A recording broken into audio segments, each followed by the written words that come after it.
What's up everyone? Welcome back to the channel. आज business studies chapter number 2 का तुम लोग को एक बहुत एक्सीलेंट रिवीजन कराता हूं।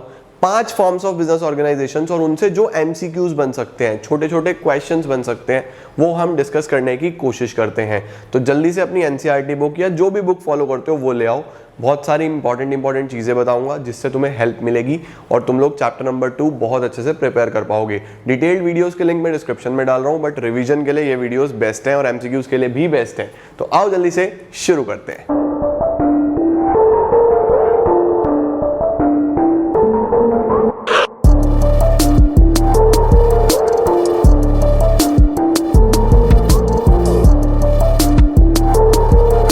तो जल्दी से मेरे साथ साथ अपनी अपनी कॉपीज में हेडिंग डालो। चैप्टर नंबर 2 नोट्स बना के चलना, ये वाले forms of business organisations. Forms of business organisations. आज मैं तुम लोग को जितनी भी चीजें इस चैप्टर में डिस्कस करूंगा, ये सारी चीजें आपके एग्जाम्स में एमसीक्यू फॉर्मेट में पूछी जा सकती है। तो मेरे साथ साथ चीजें समझना, आसान बनाना, खत्म करना, ठीक है। देखो, फॉर्म्स ऑफ बिजनेस ऑर्गेनाइजेशंस का मतलब चैप्टर नंबर 1 में हमने पढ़ा कि बिजनेस क्या होता है। अब एक आम इंसान, हमारे जैसा, आपके जैसा, मेरे जैसा एक आम आदमी जो कि सरकारी बिजनेस में काम नहीं कर रहा, किसी गवर्नमेंट डिपार्टमेंट में काम नहीं कर रहा, वो अपना खुद का बिजनेस सेटअप करना चाहता है, तो वो कौन कौन से बिजनेस कर सकता है। तो हमें इस चैप्टर में टोटल 5 फॉर्म्स ऑफ बिजनेस पढ़ने हैं। पांचों के बारे में चीजें कुछ इंपॉर्टेंट बताऊंगा। सबसे पहला बिजनेस होता है sole proprietorship business. Sole proprietorship business. दूसरा होता है पार्टनरशिप बिजनेस। तीसरा होता है हिंदू अनडिवाइडेड फैमिली। चौथा होता है कोऑपरेटिव सोसाइटी। और पांचवा होता है joint stock company. Joint stock company. तो हमारे पास 5 फॉर्म्स होते हैं: sole proprietorship, partnership, Hindu undivided family, cooperative society और ज्वाइंट स्टॉक कंपनी। अब 1 on 1 सारी चीजें समझाता हूं। देखो, सबसे पहले मैं बात करता हूं सोल प्रोप्राइटरशिप बिजनेस की। सोल प्रोप्राइटरशिप का मतलब ही क्या है? सोल मतलब सिंगल, प्रोप्राइटर मतलब ऑनर। तो सोल प्रोप्राइटरशिप का मतलब कि इसके अंदर एक अकेला चिंटू बिजनेस चलाएगा, one man army. Sole proprietorship को मैं क्या बोलता हूं? One man army. ये जो है ना, ये वन मैन आर्मी है, यानी कि अकेला चिंटू सब कुछ करने वाला है। इसके अंदर पैसा भी यही लगाएगा, डिसीजन भी यही लेगा, प्रॉफिट्स भी सारे इसके होंगे, लाइबिलिटी भी इसकी अनलिमिटेड होगी। लाइबिलिटी के ऊपर मैं एक सेपरेट वीडियो बनाऊंगा, बट आज मुझे तुम लोग को mainly number of members, features, इन चीज़ों पे ये चैप्टर रिवाइज कराना है। तो सोल प्रोप्राइटरशिप में बेसिकली इसको फॉर्म करना बहुत आसान होता है, फॉर्मेशन आसान होती है, कोई लीगल फॉर्मेलिटी वगैरह नहीं चाहिए खास। दूसरी चीज़, अकेला इंडिविजुअल चलाने वाला है, तो उस सिनेरियो में सब कुछ इसी का होगा, पैसा भी इसका होगा, रिस्क भी इसका होगा, रिवॉर्ड भी इसका होगा, सब इसके मजे हैं, ठीक है।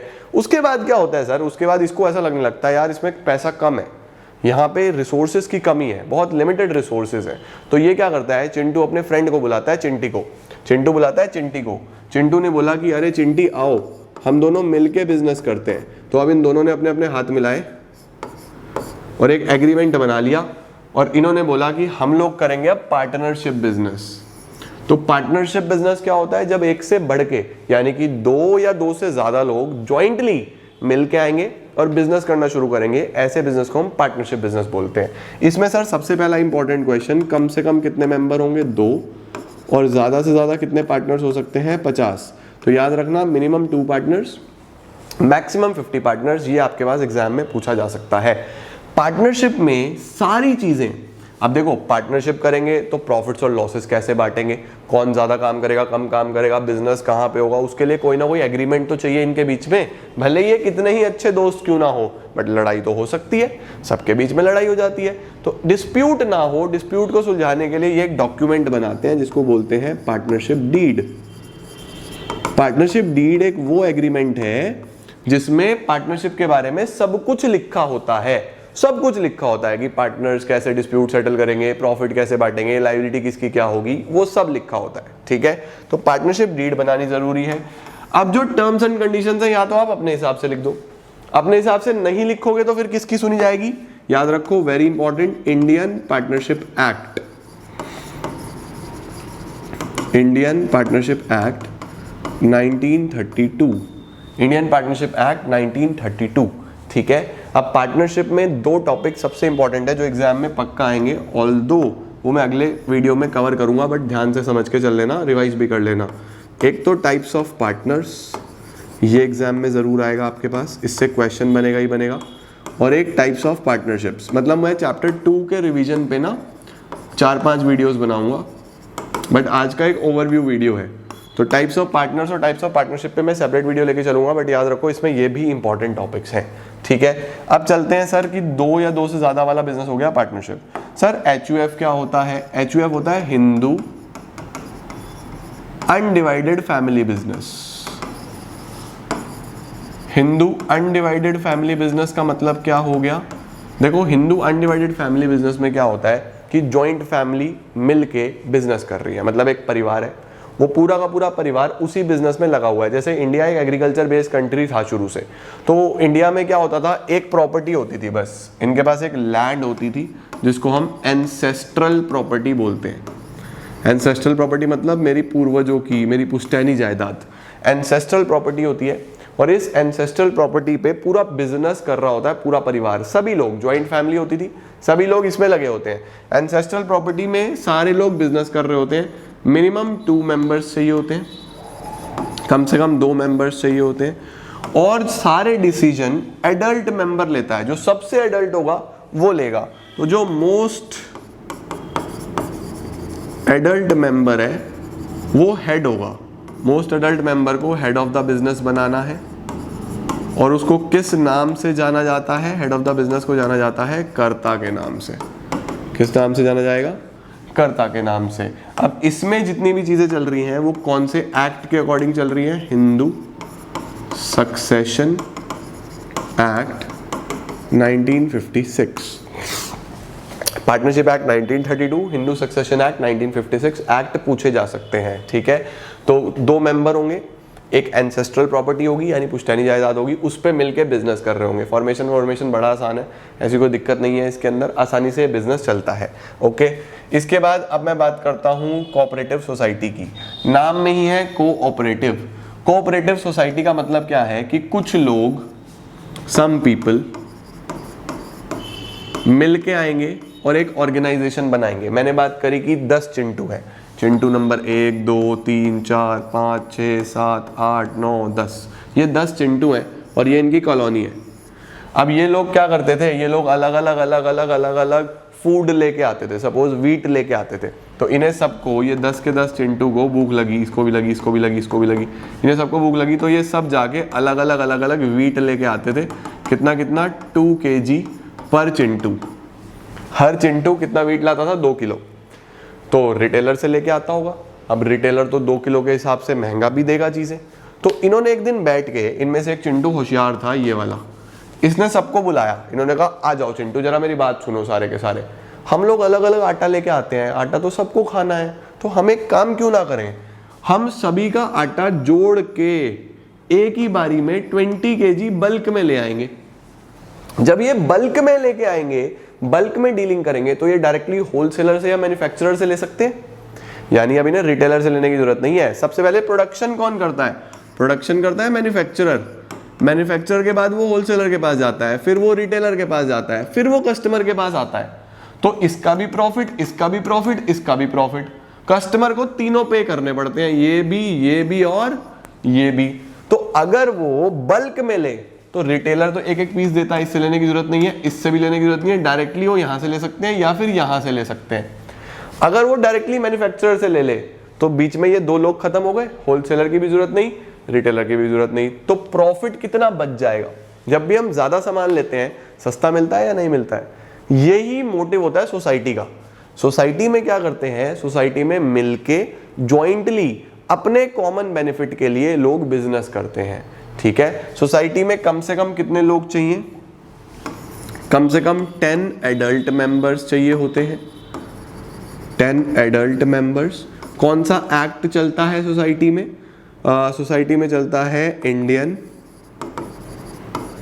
Cooperative societies act 1912। तो याद रखना यहाँ पे 1912 इंडियन कोऑपरेटिव सोसाइटीज एक्ट 1912 के अकॉर्डिंग होता है। कम से कम 10 एडल्ट मेंबर्स चाहिए, पैसा कौन लगाएगा? सभी मेंबर्स मिलके लगाएंगे, थोड़ा थोड़ा सब पैसा लगा देंगे, बिजनेस शुरू कर देंगे, अपने वेलफेयर के लिए ही ये बिजनेस करते हैं।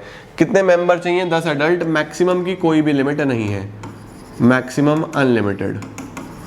अब इसके अंदर एक ध्यान से एक क्वेश्चन देख लेना, वो है टाइप्स ऑफ कोऑपरेटिव सोसाइटीज़, कितने प्रकार की कोऑपरेटिव सोसाइटी होती है। इसको मैं एक और रिवीजन वीडियो में कवर करूँगा, ऑल्दो मैंने डिटेल वीडियो बनाई हुई है, आप वो चाहो तो देख सकते हो, बट रिवीजन में इसका भी कराऊंगा। इसके बाद आता है हमारे पास कौन सा रह गया? Joint stock company. बात करते हैं कंपनी की। तो जब भी मैं कंपनी की बात करूं तो कंपनी फॉर्म ऑफ बिजनेस सबसे बड़ा बिजनेस होता है। कंपनी में हमारे पास चलता है कंपनीज एक्ट 2013, और कंपनीज एक्ट 2013 के अनुसार 3 प्रकार की कंपनी बनाई जा सकती है। 3 टाइप्स ऑफ कंपनीज बनती हैं। एक होती है प्राइवेट कंपनी, एक होती है पब्लिक कंपनी, एक होती है 1 पर्सन कंपनी, OPC। तो तीनों ही कंपनीज को रजिस्टर कराना पड़ता है कंपनीज एक्ट 2013 में। प्राइवेट कंपनी कौन सी कंपनी होती है? जो प्राइवेट इंडिविजुअल बनाते हैं, मैंने बनाया, आपने बनाया, उसमें जनता का कोई पैसा नहीं होगा, बस हमने अपने अपने पैसे लगाए होंगे। कम से कम 2 मेंबर, ज़्यादा से ज़्यादा 200 मेंबर, 2 से 200 मेंबर्स में प्राइवेट कंपनी चलती है। पब्लिक कंपनी कौन सी होगी? जो बनाई तो हमने ही थी, लेकिन अब हमने जनता का भी उसमें पैसा इन्वॉल्व कर लिया। जनता को शेयर इशू करें। शेयर क्या होता है? मेरी कंपनी का भी एक हिस्सा होता है कि आप मेरी कंपनी में पैसा लगाओ, आप भी मालिक बन जाओगे। Shareholders are the owners of the company. ठीक है, आपको मैं मौका दे रहा हूं कि आप मेरी कंपनी में पैसा लगा लो, आपको काम नहीं करना, बस पैसा लगाना है। पैसा लगाओ, मैं आपको प्रॉफिट्स दूंगा। आपके पास अगर एक्स्ट्रा पैसा है तो आप बैंक में भी तो पैसा रखोगे, बैंक में मत रखो, मेरी कंपनी में लगाओ। बैंक आपको 3%, 3.5% देगा, मैं आपको 5, 10, 15% भी दूंगा। तो कितना फायदा है आपको? तो आप बस पैसा लगा दो। अगर डूब गया तो डूब भी सकता है, देखो यहाँ पे रिस्क भी है। कंपनी अगर डूब गई तो आपका पैसा भी चला जाएगा, बट लोग लगाते हैं। ठीक है, तो पब्लिक कंपनी क्या है? जो किसी इंडिविजुअल की ही है, बट उसमें पब्लिक ने भी पैसा लगाया है। इसमें मिनिमम 7 और मैक्सिमम अनलिमिटेड मेंबर्स हो सकते हैं। 1 पर्सन कंपनी को एक अकेला चिंटू चलाता है। सर फिर 1 पर्सन कंपनी और सोल प्रोप्राइटरशिप में फ़र्क क्या है? सोल प्रोप्राइटरशिप बिजनेस एक सेपरेट फॉर्म ऑफ बिजनेस है, ये कंपनी है, इसको कंपनीज एक्ट में रजिस्टर करना है, इसकी अपनी इंपॉर्टेंस है, उसकी अपनी इंपॉर्टेंस है। ठीक है, इसके बाद इसमें जो नंबर ऑफ डायरेक्टर्स होते हैं वो 2 से 15 होते हैं, मिनिमम 2 मैक्सिमम 15। इसमें मिनिमम 3 मैक्सिमम 15। ठीक है जी, ये तो अकेला ही है, ये अकेला ही सब कुछ करके चलता है। तो इस तरीके से प्राइवेट कंपनी, पब्लिक कंपनी और 1 पर्सन कंपनीज, आप कंपनी रजिस्टर कर सकते हो कंपनीज एक्ट में, और वहां पे जाके कंपनी फॉर्म कर सकते हो। तो ये एक बेसिक इंट्रोडक्शन दिया मैंने आप लोगों को 5 फॉर्म्स ऑफ बिजनेस का। मुझे पूरी उम्मीद है कि एक छोटी सी वीडियो में आपको 5 फॉर्म क्विकली रिवाइज हो गए होंगे, और एग्जाम में इस तरह की वीडियोस बहुत हेल्प करती हैं। अब मैं छोटी छोटी 5 वीडियोस बनाऊंगा, जिसमें सोल प्रोप्राइटरशिप के मोस्ट इंपॉर्टेंट टॉपिक्स, HUF के, पार्टनरशिप के, कोऑपरेटिव सोसाइटी के, कंपनी के कवर करके फिर चैप्टर का रिवीजन हो जाएगा खत्म। तो उम्मीद कर रहा हूँ आपको रिविजनरी वीडियोस अच्छी लग रही होंगी और आप सभी के साथ शेयर भी कर रहे होंगे। This is it for today guys, thank you so much.